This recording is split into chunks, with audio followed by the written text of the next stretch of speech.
TR నిజం. నేను మీ తాళ్ళపల్లి రమేష్. ఈరోజు మార్నింగ్ న్యూస్కు స్వాగతం. అన్ని పేపర్లోని ప్రధాన వార్తలు ఒకసారి చూసుకుందాం.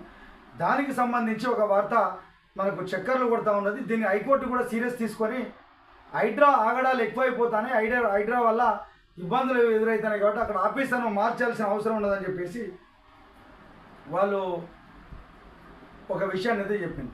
దీనికి సంబంధించి నిన్న ముఖ్యమంత్రి రేవంత్ రెడ్డి గారు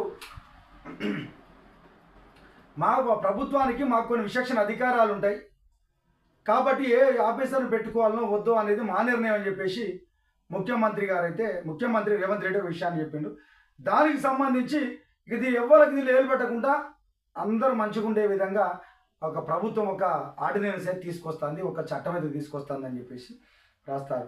కొత్త చట్టాన్ని అమల్లోకి తీసుకొచ్చేటువంటి ప్రయత్నంలో ఈరోజు మన రాష్ట్ర ప్రభుత్వం ఉన్నది. కబ్జాదారులకు తప్పించుకోవడం సాధ్యం కాదు. హైడ్రా సాధించిన విజయాలు చాలా గొప్పవి. వాస్తవానికి ఏంటంటే చాలా వందల కోట్లను ఈరోజు అన్యాక్రాంతంగా ఇక్కడ చూసిండ్రు. వాస్తవానికి ఈరోజు ఎవరైనా చెరువు కుంటలు పూడడం వల్ల ఈరోజు నాలాలు మూసుకపోయినాయి.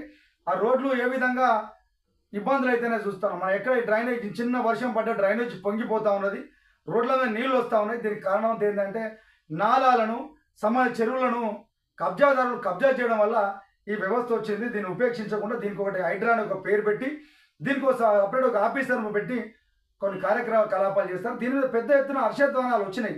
మీరు మంచి చేస్తారు, హైడ్రా వల్ల అందరూ ప్రభుత్వ భూములను కాపాడుతారని చెప్పేసి కూడా వచ్చినాయి. అది అన్ని పేపర్లలో వచ్చినాయి. ఒక పేపర్లో ప్రధాన వార్త వచ్చిందో వార్త ఒకసారి చూసుకుందాం. హైడ్రాకు కొత్త కోరలు, కొత్త చట్టాన్ని అమల్లోకి తెలియనటువంటి ప్రభుత్వం ఈ చట్టంలో హైడ్రా అధికారులకు మరింత పదవి పెడతామని చెప్పేసి ఒక ప్రధాన పేపర్లో ఇచ్చింది. ఇది ఏంటంటే కబ్జాదారులు తప్పించుకోవడం అసాధ్యం. ఇప్పటి వరకు 18,110 ఎకరాలను అన్యాక్రాంతం నుంచి విముక్తి చేసిండ్రు. ఇదంతా కబ్జాలు ఎవరు చేస్తారా? ధనవంతుడు, రాజకీయ నాయకులు, గుండాలు ఇలాంటి వాళ్ళు కబ్జాలు చేస్తారు. వాళ్ళ నుంచి 1810 ఎకరాల భూమిని ఈరోజు మేము తిరిగి తీసుకోగలిగినామంటే హైడ్రా గొప్పతనం కదా. ఎందుకంటే ఎవడు బలవంతుడో వాడు భూమిని గుంజుకుంటా ఉన్నాడు, ఎవడు అధికారంలో ఉంటాడో వాడు భూమిని గుంజుకుంటా ఉన్నాడు. కాబట్టి వారి నుంచి చీర నుంచి విడిపించాలంటే ఎవరు కావాలి? ఈ ప్రభుత్వం పోని ఇంకో ప్రభుత్వం, ఇంకో ప్రభుత్వం పోని ఇంకో ప్రభుత్వం వచ్చేసి వాళ్ళ రాజకీయ నాయకులు కబ్జాలు చేస్తారని చెప్పేసి అన్నాడు. ఇలా ప్రభుత్వం వచ్చిందే, ఇప్పుడు కబ్జాలు చేస్తాడు, ఈ కబ్జాల వల్ల ప్రభుత్వ భూమి అన్యాక్రాంతం అయిపోతాను, అనవసరంగా ఓట్లు వేసినా వీరికి అని చెప్పేసి ప్రజలు అనుకునే సందర్భాలు ఉండే. అలాంటి వాటిని ఉపేక్షించం పై ఎవడు రాజకీయ నాయకుడు కానీ ఎవరికంటే పెద్దోడు కానీ ఆ భూమిని లాక్కోవాలి.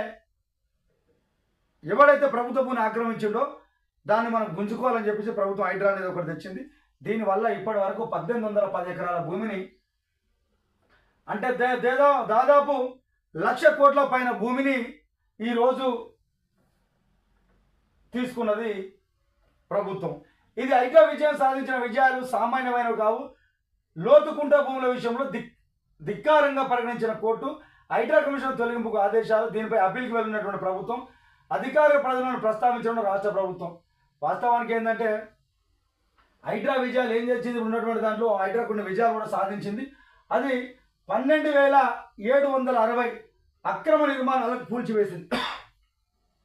మనం చూసినాం అక్రమ నిర్మాణాలు పర్మిషన్లు లేకుండా గవర్నమెంట్ దాంట్లో ఎవరికి పైసలు ఉంటే ఎవడు బలవంతుడు అయితే ఇక మమ్మల్ని ఎవడేం చేయలేడు, మేము బిల్డింగ్ కట్టుకున్నాం దాన్ని కిరాయిలకు ఇచ్చుకుంటాం మాకేం కాదనేటువంటి వాళ్ళని కూడా బెదిరించి అరే భయ్ మీరు చేసే తప్పు, ఇది ప్రభుత్వ భూమి, ప్రభుత్వం చెందాలి, ప్రభుత్వంలో ప్రజలందరికీ ఇది వాటా రూపంలో పోవాలి, ఇది ఏదో ఒకటి విధంగా ఉండాలి అని చెప్పేసి 12,764 భవనాలను కూల్చివేసిండ్రు. అట్లాగే చెరువుల ఆక్రమణ తొలగించారు. దాదాపు 1950 ఎకరాలు చెరువులను అక్రమాలను తొలగించి మనం చూసిన అబ్బాయి ఇక్కడ వాడు ఎప్పటించో కట్టుకుంటాడు. మరి చెరువును కూడిపోయడం వల్ల పెద్ద చెరువు ఉండే కానీ రియల్ ఎస్టేట్ మాపే వల్ల ఈ వ్యవస్థ మొత్తం కుదించిపోయింది. వీళ్ళని కాపాడే నాయకులు లేడా, వీళ్ళని కాపాడే ఆఫీసర్ లేడా, ఈ భూమిని కాపాడే ప్రభుత్వానికి చెల్లే విధంగా ఉండేటువంటి ఆఫీసర్ లేడా అని చెప్పేసి ప్రజలంతా అనుకునే సందర్భాలలో అది ఒకటి చేశారు. నాలా పరిరక్షణ 150 కిలోమీటర్లు నాలాలు ఉంటాయి, రోడ్డు ఏమో నాలాలు ఉంటాయి, దాన్ని కూడా ఆక్రమించి ఇక దాన్ని చేసి అది 150 కిలోమీటర్లు ఉన్నాయి. ఆఖరి 8,600 ప్రజా ఫిర్యాదులు పరిష్కారం కూడా ఇచ్చినాం. ప్రభుత్వ భూముల రక్షణ 5,300 ఎకరాలు అని చెప్పేసి ఇచ్చిండ్రు. హైడ్రా కమిషన్ రంగనాథుడు అప్పీల్ వెళ్ళే అవకాశం ఉంది. శాఖల మధ్య సమన్వయ లోపమే ఇందుకు కారణం అని చెప్పేసి చెప్తా ఉన్నారు. అది ఒకసారి మనం చూసుకోవాలి.